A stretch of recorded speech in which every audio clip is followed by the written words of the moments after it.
नमस्कारम दोस्तों, मैं हूं अनुश्री अग्रवाल और मैं आपके लिए लेकर आई हूं ऋषिकुल फाउंडेशन पॉडकास्ट का एक नया एपिसोड। आज हम बात करेंगे कि हमारे अंतर्मन में छिपे इन गहरे घावों को हम कैसे हील कर सकते हैं।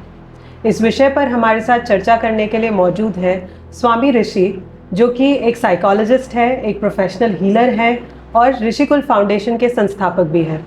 सर, स्वागत है आपका। सर, हमें बताएं कि हीलिंग क्या होता है और इसमें क्या क्या चीज़ें शामिल हैं। जी देखिए, हीलिंग का सबसे पहला सिद्धांत है कि हीलिंग को समय लगता है, मेरिकल नहीं है। अक्सर लोग समझते हैं कि हम हीलिंग करा रहे हैं तो कुछ जादू कर रहे हैं और वो तुरंत ठीक हो जाएगा, बट हीलिंग में समय लगता है। अगर शारीरिक चोट भी है तो वो एकदम से तो ठीक नहीं हो जाता है ना, उसको समय लगता है। वैसे ही मन के जो घाव होते हैं, मन के घाव कभी भी खुद ब खुद हील नहीं होते हैं। एक बार आपके भौतिक शरीर में अगर कोई चोट लगी तो अगर आपने कुछ भी नहीं किया, सिर्फ समय दिया, तो फिर वो टाइम के साथ अपने आप वो रिकवर हो जाता है। बट आपके बचपन में जो बात घटी थी, जो चोट आपके मन को लगी थी, जो चोट आपके भावनात्मक शरीर को लगी थी, जो चोट आपके कॉन्फिडेंस को लगी थी, या इस तरह के जितने भी आपके एस्पेक्ट्स हैं जहाँ पे भी चोट लगी थी, वो बहुत लंबे समय तक गुजर जाने के बाद भी वो हील नहीं होते, उन्हें हील करना पड़ता है। हीलिंग की बहुत सारी पद्धतियाँ हैं, अलग अलग। जिस प्रकार का घाव है उस प्रकार की हीलिंग है। अगर सिर्फ ऊर्जा के मात्र से ही वो हील हो जाती है कि सिर्फ ऊर्जा की रिक्वायरमेंट है शरीर में या मन के किसी केंद्र पर, खासकर शरीर की जगह अगर हम बात करें तो ऊर्जा के प्रवाह से भी हम उसे हील कर सकते हैं। उसकी भी अलग अलग टेक्निक्स हैं, जैसे रेकी हो गया, प्राणिक हीलिंग हो गया, क्रिस्टल हीलिंग हो गई। इस तरह की चीज़ों से हम उसे हील कर सकते हैं। अगर कोई गहरे तल में हमारे मन पर चोट है और मन पे वो उसका इम्प्रेशन पड़ा हुआ है, तो हमें अलग अलग थेरेपीज चाहिए। फिर कई बार हमें मेडिटेटिव थेरेपीज लग सकती हैं, कई बार हमें हिप्नोथेरेपीज वगैरह लग सकती हैं, कभी हमें कुछ एक्टिविटीज़ भी लग सकती हैं कि जैसे हम किसी चीज़ों में इन्वॉल्व होकर या कुछ प्रैक्टिसेस करके हम उसे हील कर सकें। तो हीलिंग के बहुत अलग अलग मॉड्यूल्स हैं और जैसी परिस्थिति है, जैसा इशू है, जैसा प्रॉब्लम है, उस हिसाब से हमें वैसी हीलिंग हमें रिक्वायरमेंट हो सकती है। सर, लोगों को इंटरनली हील होना क्यों ज़रूरी है? देखिए, जितना पुराने घावों को हम कैरी करके चलेंगे, आगे वही हमारे लिए और ऑब्स्टिकल्स बनते जाएंगे। मैं एक उदाहरण के तौर पर आपको समझाता हूँ। जैसे मान लीजिए किसी बच्चे पर कोई एक बुरी घटना का, उसके चाइल्डहुड का एक बहुत बुरा इंप्रेशन उसके दिमाग में पड़ा, ठीक है। जैसे उसने मान लीजिए अगर कुछ बहुत वायलेंट देखा हो, पेरेंट्स की सिचुएशंस देखी हो, घर का माहौल देखा हो, उसका इम्प्रेशन उसके दिमाग में या तो वो डर बनेगा या तो वायलेंट बनेगा, और किसी न किसी स्तर पर उसको वो पूरी होल लाइफ ड्राइव करेगा। अच्छा जी। और ये एक्चुअली में होल लाइफ तो ठीक है, आफ्टर लाइफ जो हमारा नेक्स्ट बर्थ होता है, उसमें भी हम ये सारी चीज़ों को कैरी कर कर चलते हैं। तो हम पास्ट के इतने सारे बैगेज को लिए हुए हैं।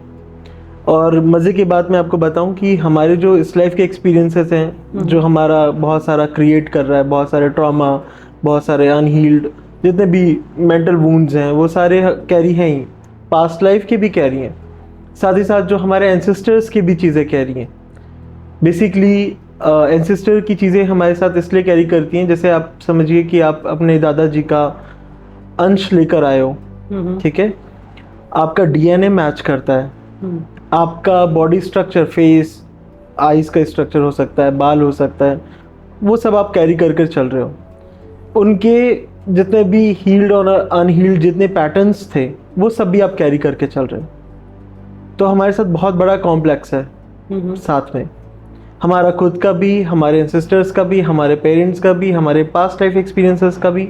और ये सब बहुत तरीके से हमें बहुत स्तर पर रोकते हैं, स्टक करके रखते हैं। हमारी कॉन्शियसनेस पूरी तरीके से ग्रो नहीं कर पाती जब तक हम उस चीज़ को हील नहीं करते। एक और मैं एग्जांपल आपके सामने लूँगा। जैसे मान लीजिए एक बच्चे ने बुरा एक्सपीरियंसेस किया अपने फादर के साथ, ठीक है, नाउ ही और she is not ready to forgive.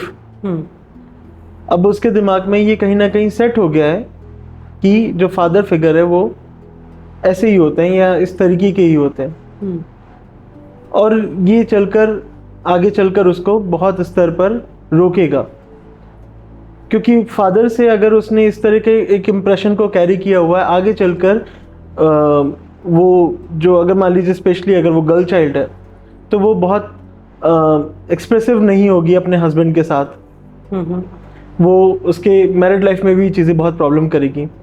जब वो खुद पेरेंट बनेंगे तब उनके साथ ये प्रॉब्लम आएगी। सेम अगर बच्चे ने, मैं अपना एक एक्सपीरियंस बताता हूँ कि बच्चे ने बहुत किसी का डेथ होते हुए देखा था, ठीक है, बहुत ब्रूटली डेथ होते हुए देखा था, और उस चीज़ का फियर उनके अंदर बहुत गहरा भरा हुआ था। फिर एक एज के बाद वो जब लाइफ में बहुत अकेले पड़े, जब उनके हस्बैंड वगैरह बाहर चले गए या काम में जाते थे और बच्चे भी अपनी लाइफ में बिजी हो गए थे, तो काफ़ी समय उनका खुद के साथ अकेले बीतता था। उस समय में वो जो सप्रेस्ड वाला जो फियर था, वो जो सप्रेस्ड वाले इमोशंस थे, वो सब बूस्ट होने शुरू हुए, और वो उनके मेंटल हेल्थ को बहुत तरीके से डिस्टर्ब कर दिया। तो अगर आपके साथ अनहील्ड चीज़ें साथ में चल रही हैं, आप उसको भूल चुके हैं, आपको लगता है कि शायद अब ये मेमोरीज या फिर ये चीज़ें अब आपको परेशान नहीं कर रही हैं या अब आपके लिए मैटर नहीं करती, बट वो अभी भी अनहील्ड है। लोगों को लगता है कि वो चीज़ों को फॉरगिव कर चुके हैं, फॉरगेट कर चुके हैं, बट इतना इजी नहीं होता है। जैसे कई बार लोग अक्सर कहते हैं कि हाँ, इस व्यक्ति ने मेरे साथ कुछ गलत किया, अब मैं फॉरगिव कर चुका हूँ, लेकिन जब दोबारा उस व्यक्ति के साथ इंटरेक्शन होता है वो ट्रिगर हो जाते हैं। इट मीन्स कि भी वो फॉरगिव नहीं हुआ है, वो सारे जो वूंड्स हैं वो अभी तक एज इट इज़ हैं, बस पर्दा हट गया, हमें अब वो दिखाई पड़ रहा है। तो आपके अवचेतन में वो चीज़ें दबी हुई हैं, तो हमको कई बार लग सकता है कि अब वो हमारे लिए शायद बिल्कुल भी महत्व नहीं रखता है, वो फेज गुजर चुका है, लेकिन वहाँ पे आज भी एज इट इज़ उतना ही ताज़ा वो दुख, वो पीड़ा, वो सारे जो बैड इमोशंस हैं या जो जितने भी वो घाव हैं वो वैसे ही फ्रेश है। तो हीलिंग हमारे लिए बहुत ज़रूरी है, हमारा मेंटल ग्रोथ के लिए, हमारे स्पिरिचुअल ग्रोथ के लिए, हमारा ओवरऑल डेवलपमेंट के लिए। सर, ये हीलिंग का जो प्रोसेस है ये हम पर कैसे वर्क करता है, इसके बारे में ज़रा हमें बताएं।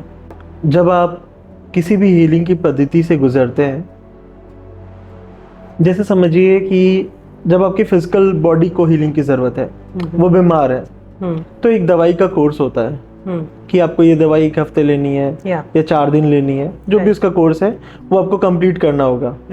एंड इट कैन गो कि आपको पूरा महीने लेना है या 3 महीने कंटिन्यूस करना है ये चीज़ या ये दवाई लेनी है। ठीक वैसे ही आपके मन के साथ भी है कि कोई भी अगर आप हीलिंग पद्धति उसको कर रहे हैं तो उसको कंटिन्यूस आपको जो भी उसका कोर्स होगा उतने ड्यूरेशन तक वो चीज़ें आपको इम्प्लीमेंटेशन करना होगा। कई बार हीलिंग जो होता है वो बहुत सूदिंग नहीं होता है, क्योंकि जब हम हील कर रहे होते हैं अपने पास्ट में जाते हैं, कुछ हीलिंग्स होती हैं जिसमें हम इनर चाइल्ड वगैरह हील करते हैं। जैसे मैंने कहा ना कि वो पास्ट में आपका एज इट इज़ चीज़ें पड़ी हुई, तो दोबारा फेस करने पर आपको थोड़ा सा तकलीफ से गुजरना पड़ सकता है। तो कई बार हीलिंग सूदिंग नहीं होती है, आपको सारी प्रक्रियाओं से गुजरने में तकलीफें होती हैं, बहुत अलग अलग अनुभव होते हैं, अच्छा भी महसूस करते हैं, आप हल्का ही महसूस करते हैं। तो ये सब प्रक्रिया से गुजरने के बाद आप कंप्लीटली हील होते हैं। ठीक उसी तरीके से आपकी जो चेतना भी है वो कई हिस्सों में डिवाइडेड है। हम जो समझते हैं, जितना जानते हैं, वो हमारा चेतन मन है, कॉन्शियस माइंड है, और गहरा जो अनकॉन्शियस है, जैसे हम सब कॉन्शियस कहते हैं, which is more powerful, which is more effective, और सारी चीज़ें आपका पूरा होल लाइफ उसी से गवर्न करता है। आपका सबकॉन्शियस माइंड एक बहुत अच्छा हीलर भी है, आपका सबकॉन्शियस माइंड कहीं ना कहीं प्रॉब्लम क्रिएटर भी है, क्योंकि बहुत सारी चीज़ें उसी के पास होल्ड है, सब चीज़ रखता वही है, सारी मेमोरीज उसी के पास स्टोर्ड है, इसलिए हीलिंग की सामर्थ्य भी उसी के पास है। वही उसको क्लियर कर सकता है, वहीं से साफ करने से वो चीज़ें आपके सिस्टम से पूरा बाहर हो जाएगा। आपका अवचेतन मन जो बहुत ही गहरा भूमिका निभाता है आपके हीलिंग में। इस पर मैं थोड़ा सा एक चीज़ आपको और समझाना चाहूँगा। आपने एक शब्द सुना होगा, प्लेसिबो इफेक्ट। आप जानते हैं इसके बारे में? नहीं, कभी मैंने सुना? तो नहीं सुना। Okay, so basically placebo effect का मतलब होता है कि जब आप किसी चीज़ को बिलीव करते हैं तो आपका जो अवचेतन मन है वो आपके लिए रियलिटी बना देता है, वो रियल में उसको इफेक्ट दिखाना शुरू कर देता है। इस पर एक टेस्ट किया गया था।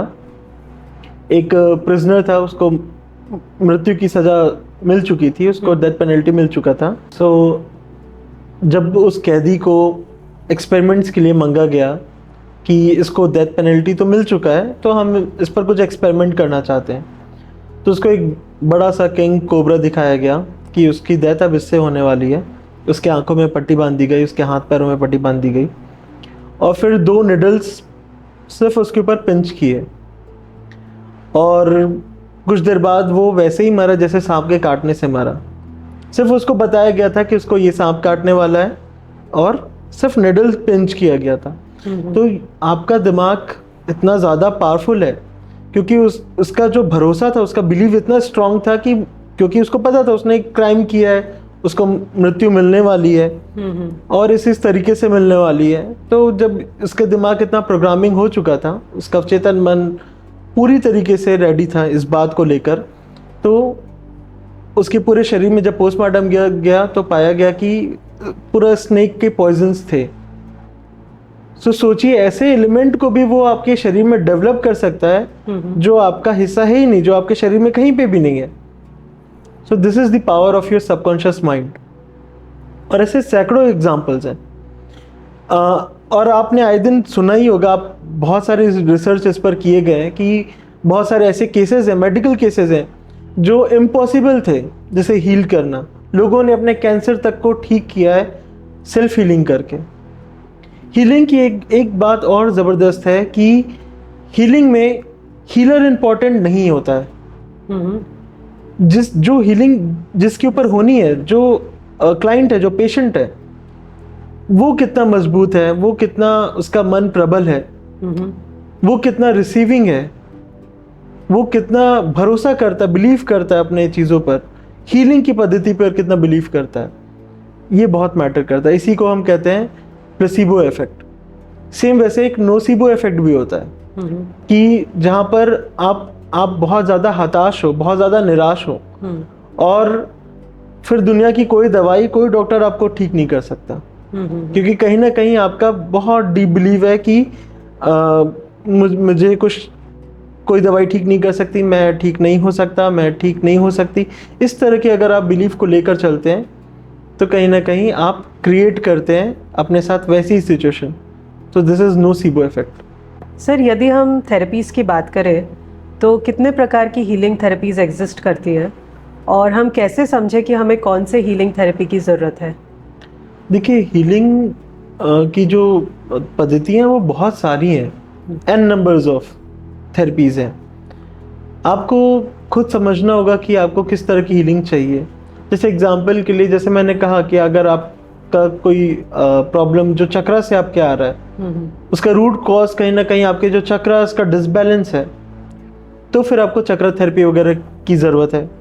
अगर फिजिकल बॉडी में कोई प्रॉब्लम है, या फिर लाइफ के अलग अलग इश्यूज़ हैं, फाइनेंशियल इश्यूज़ है, रिलेशनशिप प्रॉब्लम है, इस तरह की चीज़ें हैं, तो कहीं ना कहीं आप रेकी वगैरह की जैसे हीलिंग पद्धतियों का आप इस्तेमाल कर सकते हैं। अगर आपके अवचेतन मन की आपको हीलिंग करनी है, अवचेतन मन से कोई प्रॉब्लम अगर उठकर बाहर आ रही है, तो फिर आपको हिप्नोथेरेपी जैसी पद्धतियों की आवश्यकता है। अगर आपके एंसेस्टर से प्रॉब्लम्स चलती हुई आ रही हैं, या फिर कोई ऐसी चीज़ें जो आपके डीएनए लेवल में और आपके अवचेतन में है, या फिर आपके एंसेस्टर्स के थ्रू आप तक कैरी हुई है, तो फिर उसमें आपको फैमिली कॉन्स्टलेशन थेरेपी की ज़रूरत पड़ सकती है। सर, अभी आपने हमें बताया कि हीलिंग थेरेपीज़ कैसे काम करती है, तो how different it is from medication, and ये मेडिकल थेरेपीज़ को कैसे कॉम्प्लीमेंट करती है? अच्छा क्वेश्चन है। हमको इसको समझने की ज़रूरत है कि हमको कंपेयर नहीं करना है फर्स्ट ऑफ ऑल, और दूसरा कि स्किप नहीं करना है। हम अपने मेडिकल चीज़ों को या एलोपैथी को हम इग्नोर करके हम सिर्फ थेरेपीज़ पर आ जाएं, ये नहीं करना है। और दूसरा कि मेडिसिन ही लेते रहें, इन चीज़ों को इग्नोर करें। हमको बैलेंस लेकर चलना है, और दोनों को अगर हम साथ में लेकर चलेंगे तो हम पाएंगे कि हमारी हीलिंग बहुत ज़्यादा फास्ट और अच्छा रिकवर करेगी। जैसे एक एग्जांपल के लिए मैं आपको समझाऊंगा कि बहुत सारी जो आपके मेंटल डिसऑर्डर्स होते हैं या मेंटल प्रॉब्लम्स होते हैं, वहाँ पे कुछ तरह मेडिटेटिव थेरेपीज़ हो गई या कुछ ग्रुप थेरेपीज़ वगैरह जो हैं वो बहुत अच्छा काम करती हैं। लेकिन उसमें भी आपको ज़रूरत नहीं है कि आप कम्प्लीटली इग्नोर कर दें दवाइयों को। आप दवाइयाँ साथ में लेते हुए ये थेरेपीज़ को भी लें तो वो और ज़्यादा इफ़ेक्टिव होगी। और कई बार ऐसा होता है कि केस अगर बहुत ज़्यादा बिगड़ गया है तो हम थेरेपीज़ तब नहीं कर सकते, हमको पूरा टोटली दवाइयों पर ही आना पड़ेगा। वैसे ही प्रॉब्लम की सीरियसनेस को समझते हुए हमको उसके साथ डील करना है, स्किप किसी को भी नहीं करना है। सर, एक अच्छे हीलर की क्या पहचान है? How can we identify a good healer? देखिए, सबसे पहली बात तो कि अगर वो खुद जो हीलर है वो खुद हील्ड होना चाहिए। ठीक है, जैसे एक डॉक्टर है, अगर वो खुद ही बीमार है तो वो दूसरों की क्या मदद करेगा, वो दूसरों की क्या हीलिंग करेगा। ठीक वैसे ही अगर उसकी खुद की एनर्जी बहुत डाउन है, बहुत अनवेल है, तो नो मैटर उसको कितनी प्रैक्टिसेस आती हैं या उसने पास्ट में कितनी की हैं, ज़रूरी ये है कि पहले उसकी खुद की ऊर्जा लेवल अच्छी हो, फिर वो दूसरों को ऊर्जा देने में सामर्थ्य है। ठीक वैसे ही कि उसके अंदर बहुत सारे वर्च्यूज़ होने चाहिए। वो क्योंकि बहुत सारी हीलिंग मेथड्स में आप कहीं ना कहीं स्पिरिचुअल जो हीलिंग होती है, जहाँ पे आपका खुद प्योर होना, आपका खुद डिवाइन के साथ एक अच्छा कनेक्शन स्ट्रांग होना बहुत ज़रूरी होता है। उन केसेस में आपके अंदर बहुत हायर वर्च्यूज़ होने चाहिए, आपके अंदर नो जजमेंट एक होना चाहिए, आपके अंदर फॉरगिवनेस होना चाहिए, आपके अंदर आप चीज़ों को लेकर बहुत कॉन्फिडेंशियल चीज़ों को रखें अपने पास। अगर थेरेपिस्ट ही लोगों की बातों की सीक्रेट्स को अपने पास नहीं रखता है, वो इधर उधर बिचिंग करता है, गॉसिप करता है, तो वो कहीं से भी अच्छा हीलर नहीं है। ठीक है, तो बहुत सारे पहलू हैं। तो ओवरऑल अगर हम देखें तो एक हीलर को बहुत डीप लेवल में इसको खुद स्पिरिचुअल होना पड़ेगा, और हीलर जो है उसको ये भाव भी अपने अंदर से हटाना होगा कि वो हीलिंग कर रहा है। ठीक है, हम किसी को हील नहीं कर सकते। जैसे मैंने आपको पहले कहा ना कि हीलर से ज़्यादा इम्पोर्टेंट है वो क्लाइंट जो हीलिंग रिसीव कर रहा है। तो वैसे ही we can heal ourselves, nobody can. हम खुद को ही हील करते हैं। हीलर सिर्फ आपको एक सपोर्ट देता है, एक बाहर से सिर्फ मार्गदर्शन देता है। बाकी हीलिंग के पाथ आपकी खुद की है, अकेले की है। हीलर आपकी मदद नहीं कर सकता, हीलर सिर्फ एक हेल्प कर सकता है, वो भी बहुत बाहर से। आप खुद के हीलर हैं। सर, ये तो हो गई प्रोफेशनल हीलर की बात, लेकिन हम खुद से खुद को कैसे हील कर सकते हैं? यानी सेल्फ हीलिंग हम कैसे कर सकते हैं? बहुत सारे विजुअलाइजेशन टेक्निक्स हैं जिन्हें आप इस्तेमाल कर सकते हैं। आप अफर्मेशंस कर सकते हैं। आप थेरेपीज़ जो खुद की जो आप प्रैक्टिस कर सकते हैं, जो सेल्फ थेरेपीज़ होती हैं। सर, हमें कुछ बताएं ऐसी थेरेपीज़। जैसे एक बहुत छोटे से एग्जांपल के लिए कि आप कोई भी क्रिएटिव काम में जब इन्वॉल्व होते हैं तो वो भी आपका एक खुद का एक थेरेपी बन जाता है। किसी भी काम में जिसमें आपका बहुत डीप इंटरेस्ट है तो वो काम भी आपका थेरेपी बन जाता है। फॉरगिवनेस के साथ हम अपनी सेल्फ हीलिंग कर सकते हैं, क्योंकि जितना ज़्यादा हम अनफॉरगिव्ड रखेंगे चीज़ों को, जितना होल्ड करके रखेंगे उतना ही हमारे अंदर ब्लॉक क्रिएट होगा। हमारे इमोशंस ब्लॉक्ड होंगे, हमारा थिंकिंग कहीं ना कहीं ब्लॉक्ड होगा, और हम बहुत सारी चीज़ों को हम डोर क्लोज कर देते हैं जब हम फॉरगिव नहीं करते हैं तो। और जब हम फॉरगिव करना स्टार्ट करते हैं, जब हम फॉरगिव कर देते हैं, तो बहुत सारी पॉसिबिलिटीज़ के डोर हमारे लिए खुल जाते हैं, हमारा हार्ट ओपन हो जाता है। आपका हार्ट चक्रा जो होता है, आपका हार्ट होता है जो बेसिकली, वो बहुत इंपॉर्टेंट रोल प्ले करता है आपकी हीलिंग में। सो और भी जो प्रैक्टिसेस हैं, जैसे कि सेल्फ टॉक, सेल्फ टॉक कहीं ना कहीं आपकी लाइफ में एक इम्पॉर्टेंट रोल प्ले करता है to understand what is the root problem. जब आप खुद से बात करते हैं, खुद को एनालिसिस करते हैं, आत्मनिरीक्षण करते हैं, खुद को समझते हैं कि कहाँ से प्रॉब्लम शुरू हो रही है, तब आप उस जो रूट है उसके और तह तक जाते हैं, उस प्रॉब्लम के रूट तक जाते हैं। सो ये जो सेल्फ टॉक है ये बहुत इम्पॉर्टेंट रोल प्ले करता है अपने प्रॉब्लम्स के रूट तक पहुंचने में। तो आपको सेल्फ टॉक, सेल्फ एनालिसिस करते रहना चाहिए। दूसरा कि जो लाइक माइंडेड पीपल हैं, ठीक है, आप उनके साथ बैठिए, डिस्कशन कीजिए, समझिए, शेयर करिए। जो इवॉल्व है सबके साथ शेयर करने की ज़रूरत नहीं है, only with the one who is evolve. तो आप उनके साथ इंटरेक्ट करिए, उनके साथ चीज़ों को शेयर करिए, बिकॉज जो वाइज पर्सन है उसके साथ शेयर करने में आपका 50% प्रॉब्लम्स वहीं पे सॉल्व हो जाता है, आपको काफ़ी हेल्प तभी मिलती है। सो ये छोटी छोटी कुछ टिप्स हैं जो आपके सेल्फ हीलिंग में बहुत इंपॉर्टेंट रोल प्ले करते हैं। एंड अल्टीमेटली अफर्मेशंस, आपको अपने अफर्मेशंस को बहुत अच्छे से बाय हार्ट करना चाहिए, बहुत अच्छे से वर्क करना चाहिए ताकि आप उस प्रॉब्लम को ओवरकम कर सकें। Thank you so much sir, आपने अपना कीमती समय हमें दिया और हीलिंग का सही स्वरूप हमें समझाया। नमस्कार। नमस्कार।